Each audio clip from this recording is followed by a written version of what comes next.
Oil भरतोय, मागच्या 4-5 दिवसात आलो बोलली एमटी भरून देतो 100चा जॉब. हा हो दादा हो बसा बसा बस 5 मिनिट बसा 5 मिनिट. असं नसतं आम्हाला कोण वाली नाही का? हा आज मी त्या दिवशी मी तुमच्याकडे आलेलो पण आहे. मी माझ्या मागचा आहे म्हणून मी तुमच्याकडे आलेलो. तुम्ही काय बोललो? त्यांना जाऊन भेटा. मी जाऊन भेटलो. काही उत्तर केलं साहेबांनी, मस्के साहेबांनी? हा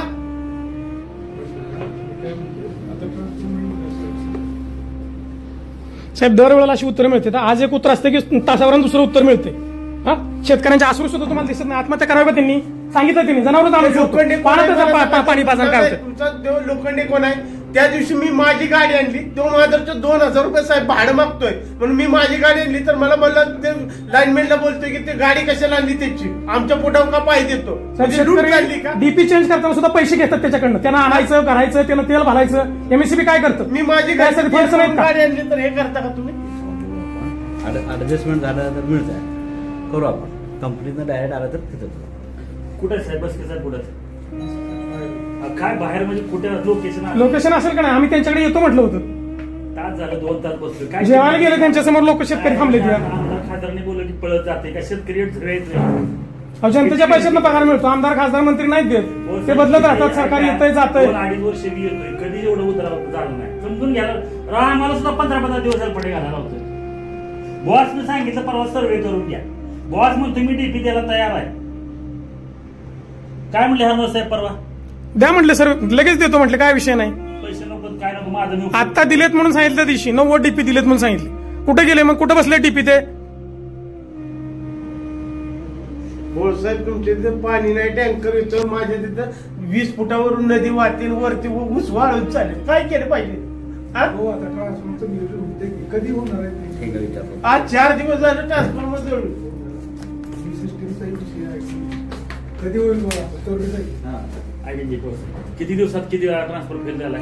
5 महिन्यामध्ये 7 ट्रान्सफॉर्मर दिले. तो रेकॉर्डाला बघा तुम्ही. प्रशासकीय निकड म्हणून तुम्ही नाही काय गोष्टीची, पण फ्रिक्वेंटली जर ते जर फेल्युअर जात असेल तरतूदच आहे पवार साहेब. त्याच्यात तरतूदच आहे. ह्यांना करायचं नाहीये.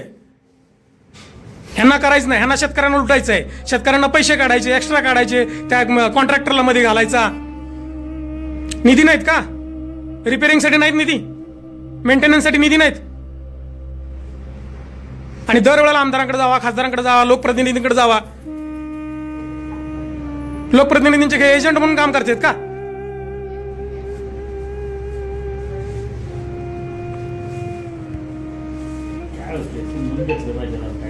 शेतकरी किती येतो हेल्पटे घालतोय. 5-5 जर 7 महिन्यात 5-5 वेळा हेल्पटे घालतो. बरं इथं आल्यानंतर सिंगल कॉल अटेंड करून बाबा काय नाही बाबा मिळेल समाधान रिझल्ट. आम्ही तुम्हाला काय म्हणतो 24 तास बांधलेला आहेत साहेब. हे फोन सुद्धा उचलत नाहीत. अशी परिस्थिती. आपले फोन उचलत नाहीत. शेतकऱ्यांचा तर विचार सोडून घ्या. सानप साहेबांसाठी काय आलो इथं? आतार साहेबांनी फोन लावला उचललं नाही. शेखर गोरेंच्या पीएन लावला उचललं नाही. मी 6 फोन लावलेत माझ्या मोबाईल मध्ये बघा. दुसरे ते रवींद्र वोडके त्यांनी 6 फोन लावले सकाळपासून. फक्त आम्हाला काय विचारायचं साहेब आज डीपी भेटतोय का, त्याच्यासाठी आज मला तिथून इथं पाठवले. हा एवढं तुम्ही फोन उचलू शकत नाही का? हो नाही तर नाही सांगा. आणि इथं आल्यानंतर तर ते बोलते तिकडे जावा, तिथून बोलते ह्या ऑफिसला या. हा